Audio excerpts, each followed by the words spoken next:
Be closer, huh? Okay, it's all right.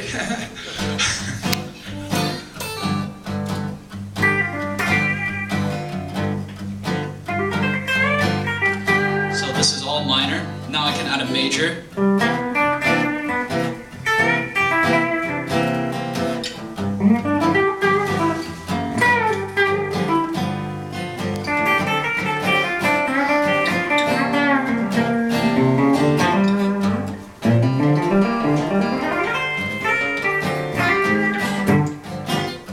So what I'm doing with that is, you'll notice that I'm pausing on notes, and there's others that I'm not.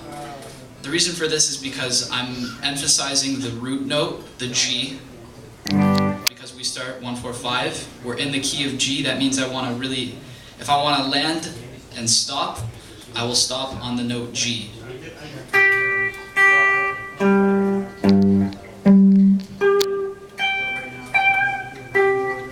Missed one.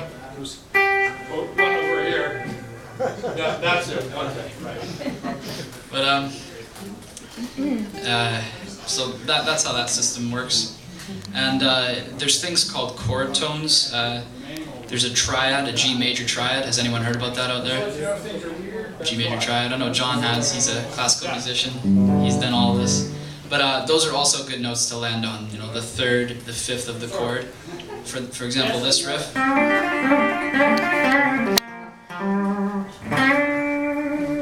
I bend up to the fifth. Okay, so that's that. You have to get back to. One thing that's important is if we get Christian, and some of you early players, thank you, Lee. Just throw it on the counter here, it's okay. In case we need it, we'll have it again. One thing that's when it's important, and when he's talking about starting out at G, so he starts out at G major chord, and he has that fingering, and he raised it up one. It becomes G sharp. No, this way, and now becomes A by playing that shape.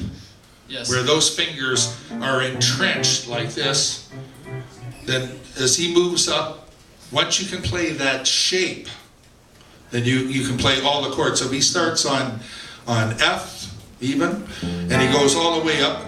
He'll go one note at a time, going all the way up to the octave of F. Right there. Yes, same thing as down here. That's why if I confused any of you, I'm sorry, because like I'll play G down here. And then past the double dots here, it actually repeats itself.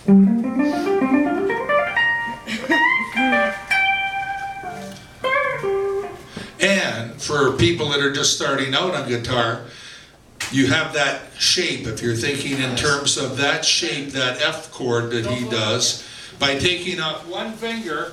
So Yes. he just showed you 12 chords, like that.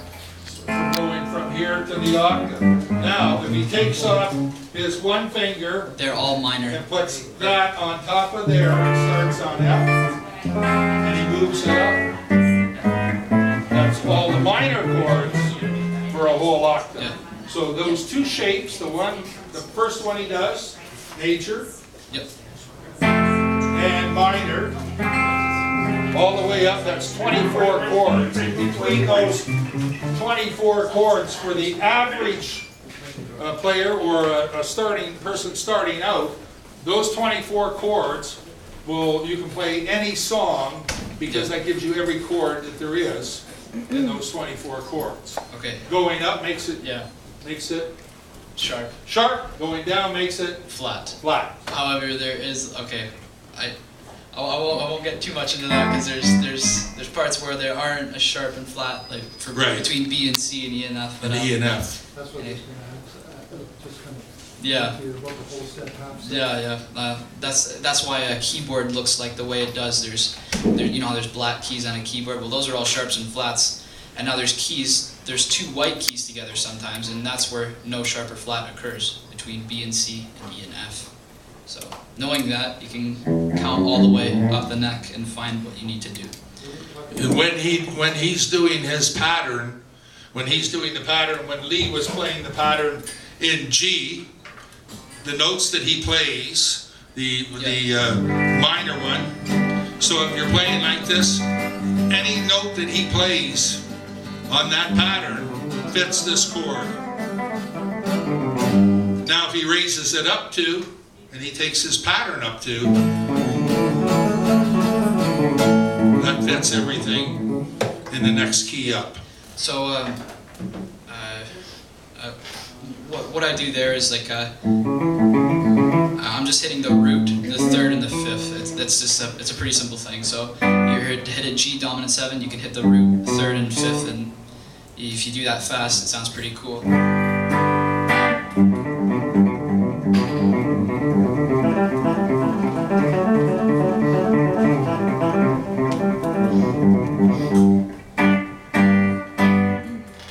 When he mentioned the metronome, and he was showing that's metronome is very important. where that makes him able to do that.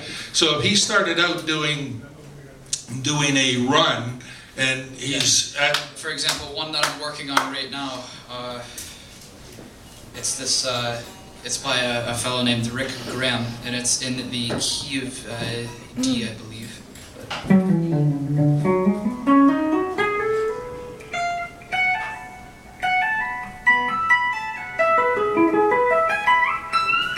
So I have to play that like full up to speed, and it's fast. So I still haven't sat down with the metronome and planned out where my fingers are gonna go, and really took the time.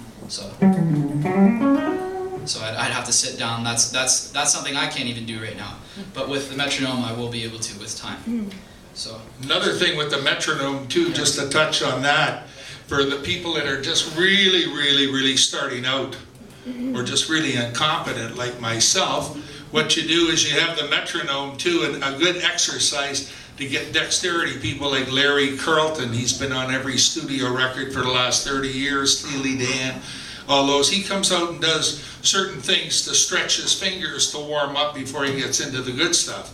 But if you have the metronome on and you do a simple little warm-up exercise, and I know Christian's done it, that's why he's so excellent at everything. You start on the E string and go one finger per fret. yeah, Then you go up, and when you get to the end on the high string, and then you go up one and descend. So show us how you warm up with. So if I were to warm up, Real slow, not the super speed.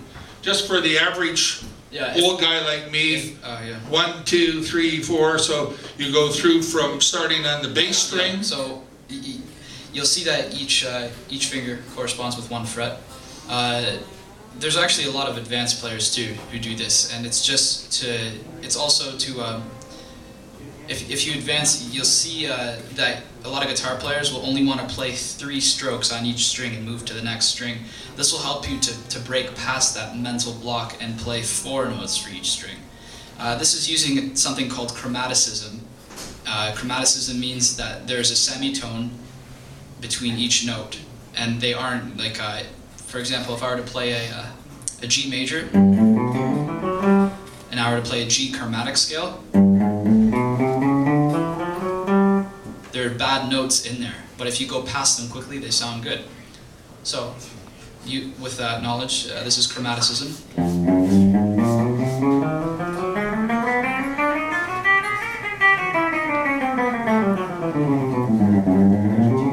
Faster.